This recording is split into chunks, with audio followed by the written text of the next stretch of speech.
Dinas Pendidikan Kota Kupang di bawah kepemimpinan Dr. Randus Dumulyahi Jami, MSI, bersama jajarannya terus memantau pelaksanaan PPDB tahun 2022 sekaligus persiapan perayaan 17 Agustus tahun 2022. Mari kita ikuti liputan Global 2 berikut ini.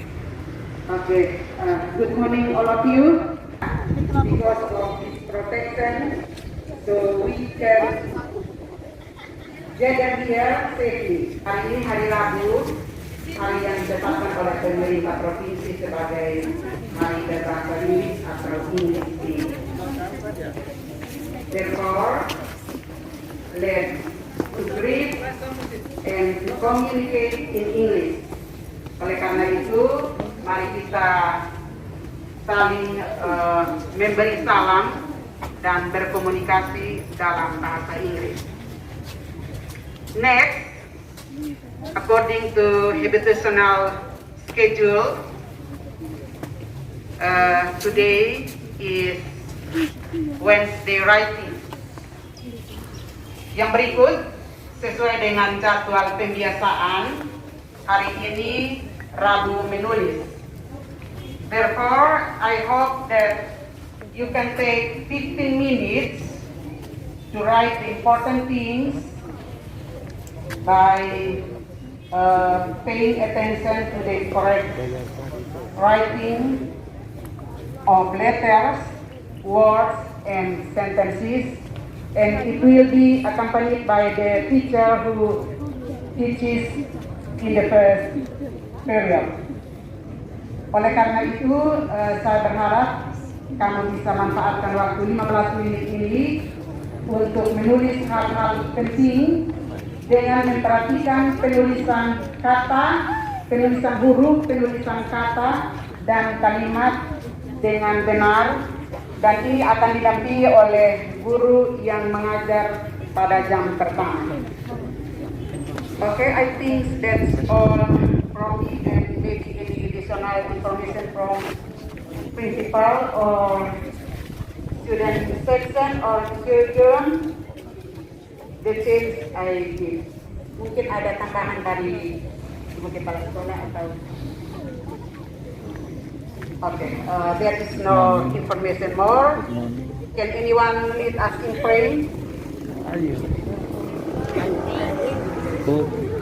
Grade 8C who have turned to lead us in prayer. Kelas 8C yang punya giliran untuk pimpin kita dalam doa.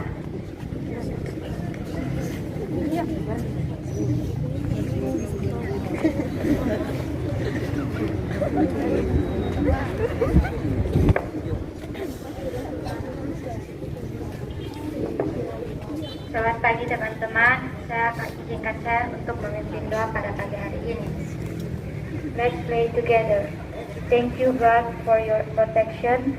We arrive here safely as we can do our activities well.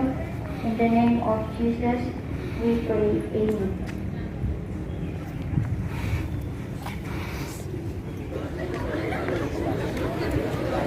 Good morning teachers atau good morning mom and sir, ya.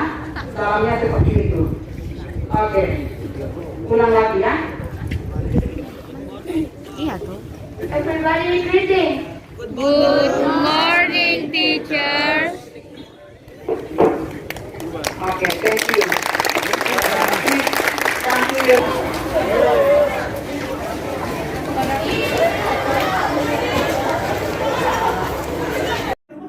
Selamat siang Pak Okto.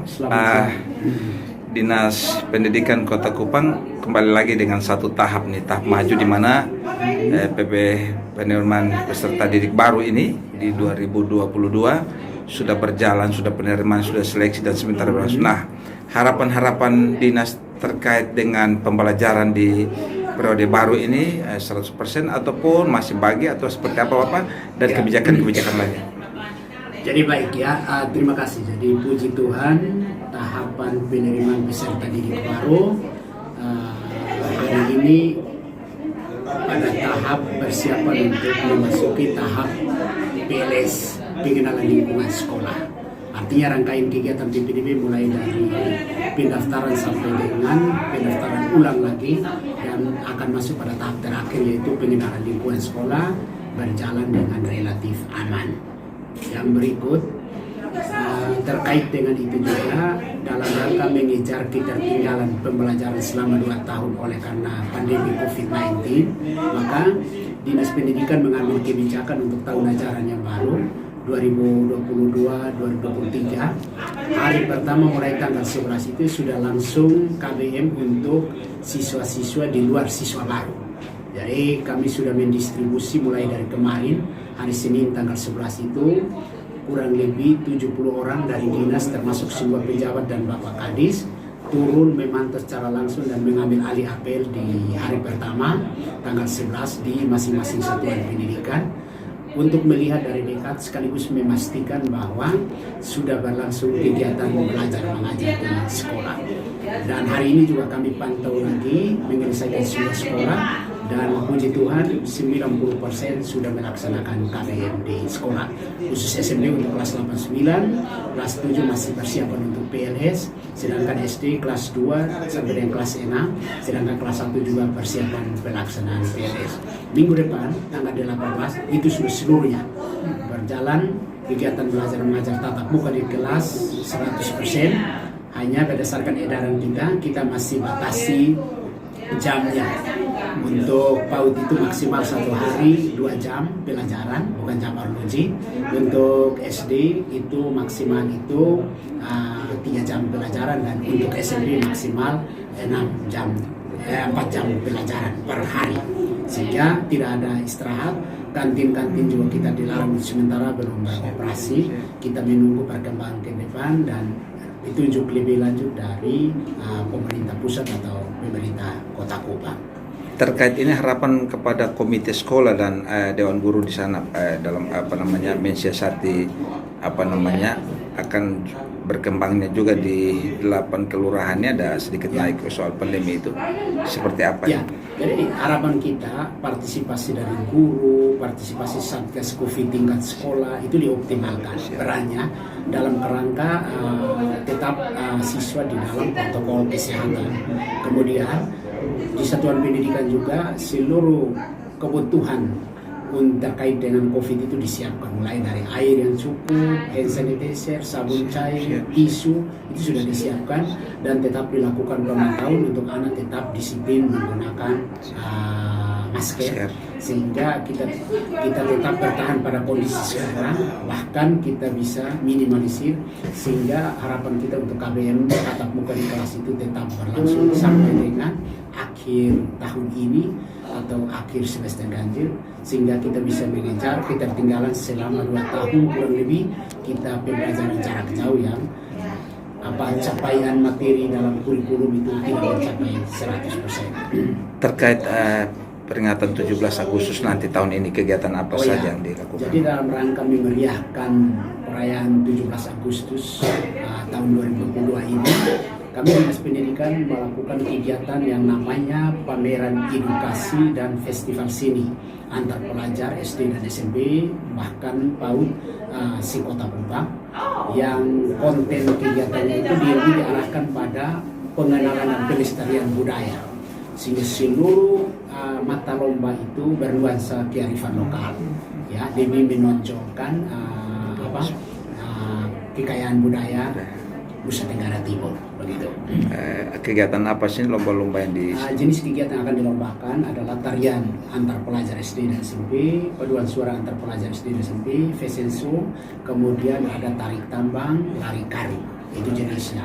Sementara perwakilan sekolah juga membuat pameran untuk pamer karya-karya prestisius ya dari guru, kepala sekolah maupun siswa-siswa yang ada di satuan pendidikan menurut jenjangnya mulai dari PAUD, SD maupun SMP. Ini juga dalam rangka memunculkan jiwa nasionalisme dan persatuan kesatuan. Jadi bagaimana kita mencerdaskan orang tetap dalam koridor peradaban atau jati diri kita.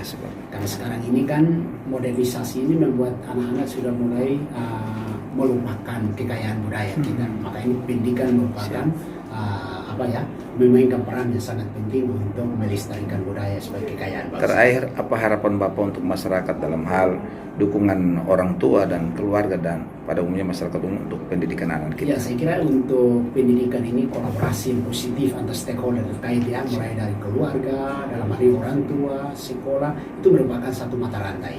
Bagaimana berkolaborasi atau bersinergi secara positif untuk tetap memelihara ya, serta mengawasi anak-anak ini untuk tetap kita hidup cerdas di dalam jati diri dan peradaban kita. Terima kasih untuk komentarnya Pak Kepala Bidang Pendidikan Dasar Kepala Bidang Pembinaan Pendidikan Dasar Ya. P dan K.